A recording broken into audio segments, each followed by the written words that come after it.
उसके बाद में जो जब ट्रेन रुक गई उसके बाद में सब पब्लिक ने इधर उधर भागना चालू कर दी कि आग लग गई तो भाग जाए आदमी। तो एक तरफ जिस तरफ गाड़ी आई थी उस तरफ कम आदमी कूदे थे और जिस तरफ मतलब नहीं गाड़ी आई थी उस तरफ जाती। उत्तरी महाराष्ट्र के जलगांव जिले में बुधवार शाम एक ट्रेन में आग की अफवाह फैली। इसके बाद यात्री दहशत में आए, घबराकर यात्रियों ने ट्रेन से बाहर कूदना शुरू कर दिया। इस दौरान पटरी पर उतरे कुछ यात्री पास की पटरी पर विपरीत दिशा से आ रही दूसरी ट्रेन की चपेट में आ गए। अधिकारियोहैं ने इस हादसे में कम से कम 13 यात्रियों की मौत होने की जानकारी दी। उन्होंने बताया कि हादसा उस समय हुआ जब 12533 लखनऊ मुंबई पुष्पक एक्सप्रेस में सवार यात्री आग लगने के डर से जल्दबाजी में बगल की पटरियों पर कूद गए और बेंगलुरु से दिल्ली जा रही कर्नाटक एक्सप्रेस की चपेट में आ गए। मध्य रेलवे के अधिकारियों ने बताया कि दुर्घटना में 15 अन्य यात्री घायल हो गए। दुर्घटना उत्तर महाराष्ट्र के जलगांव जिले के पचोरा कस्बे के निकट महेजी और परधाड़े स्टेशन के बीच हुई। दुर्घटना उस समय हुई जब शाम करीब 4:45 हो रहे थे। किसी ने चेन खींच दी जिसके बाद पुष्पक एक्सप्रेस रुक गई। हालांकि रेलवे बोर्ड के सूचना एवं प्रचार विभाग कार्यकारी निदेशक दिलीप कुमार ने इस बात से इनकार किया कि डिब्बे के अंदर किसी चिंगारी या आग के कारण यात्रियों ने अलार्म बजाया।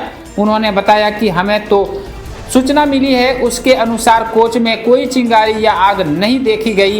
इस बीच स्विट्जरलैंड के दावोस ने एक वीडियो संदेश में मुख्यमंत्री देवेंद्र फडणवीस ने कहा कि ट्रेन में कुछ यात्रियों ने गलती से मान लिया कि ट्रेन से धुआं निकल रहा है और वे कूद गए।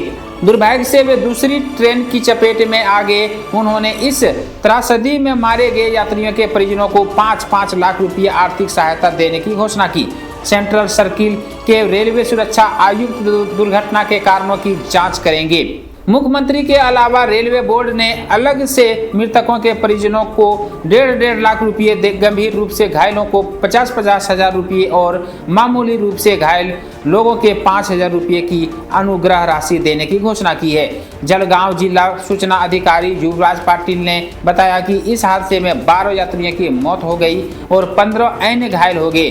रेलवे के एक अधिकारी ने बताया कि पुष्पक एक्सप्रेस महज 15 मिनट में ही घटनास्थल से रवाना हो गई, जबकि कर्नाटक एक्सप्रेस को दुर्घटना के 20 मिनट के भीतर ही हटा दिया गया। प्रधानमंत्री मोदी ने दुर्घटना में मारे गए यात्रियों के परिजनों के लिए प्रति संवेदना व्यक्त की तथा सभी घायलों के शीघ्र स्वस्थ होने की कामना की। प्रधानमंत्री ने एक्स पर एक पोस्ट में कहा, महाराष्ट्र के जलगांव में रेलवे पटरी पर हुए दुखद हादसे से दुखी हूँ। मैं शोक संतप्त परिवारों के प्रति अपनी हार्दिक संवेदना व्यक्त करता हूं और सभी घायलों के शीघ्र स्वस्थ होने की कामना करती हूं। अधिकारी प्रभावित लोगों को हर संभव सहायता प्रदान कर रहे हैं। केंद्रीय गृह मंत्री अमित शाह ने इस घटना को अत्यंत दुखद बताया। उन्होंने मुख्यमंत्री फडणवीस से बात की और स्थिति का जायजा लिया। शाह ने एक्स पर लिखा, महाराष्ट्र के जलगांव में हुई रेल दुर्घटना अत्यंत दुखद है। मैंने इस संबंध में मुख्यमंत्री श्री देवेंद्र फडणवीस जी से बात की और दुर्घटना के बाद उत्पन्न स्थिति का जायजा लिया। स्थानीय प्रशासन घायलों को हर संभव सहायता उपलब्ध करा रहा है। मैं इस दुर्घटना में जान गंवाने वालों के परिजनों के प्रति गहरी संवेदना व्यक्त करता हूं और घायलों के शीघ्र स्वस्थ होने की कामना करती हूं। विश्व आर्थिक मंच में भाग लेने के लिए वर्तमान में दावोस में मौजूद रेल मंत्री अश्विनी वैष्णव ने भी दुर्घटना पर दुखद व्यक्त किया।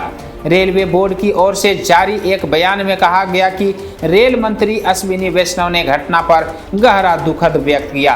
उन्होंने रेलवे बोर्ड के अध्यक्ष और अन्य अधिकारियों से घटना की पूरी जानकारी ली और सभी घायलों के समुचित इलाज के निर्देश दिए। उन्होंने घटना में मारे गए लोगों के परिजनों के प्रति संवेदना व्यक्त की।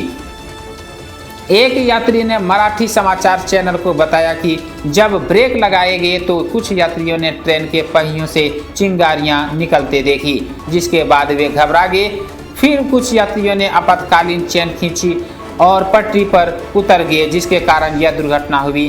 पचोरा निवासी सलमान पठान ने बताया कि उन्होंने पटरियों पर छत विक्षत शव देखे। रेलवे के एक वरिष्ठ अधिकारी ने कहा कि प्रारंभिक जानकारी के अनुसार पुष्पक एक्सप्रेस के एक सामान्य कोच में हॉट एक्सल या ब्रेक बाइंडिंग के कारण चिंगारी और धुआं निकला। रेलवे अधिकारी ने बताया कि प्रथम दृष्टया सामने आया है कि घुमावदार ट्रैक होने के कारण कर्नाटक एक्सप्रेस की दृश्यता प्रभावित हुई, जिसके चलते ये हादसा हुआ।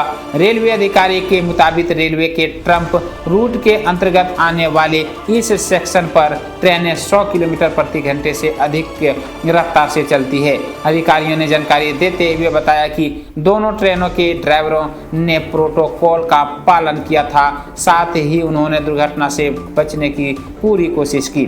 मध्य रेलवे के एक वरिष्ठ अधिकारी ने कहा कि पुष्पक एक्सप्रेस के ड्राइवर ने नियम के मुताबिक घटनास्थल पर फ्लैशर लाइट चालू कर दी थी। उन्होंने बताया कि कर्नाटक एक्सप्रेस के ड्राइवर ने पुष्पक एक्सप्रेस की फ्लैशर लाइट सिग्नल देखकर ब्रेक लगा दिया था, लेकिन ट्रैक घुमावदार होने की वजह से कर्नाटक एक्सप्रेस दृश्यता और उसकी ब्रेक लगाने की दूरी प्रभावित हुई।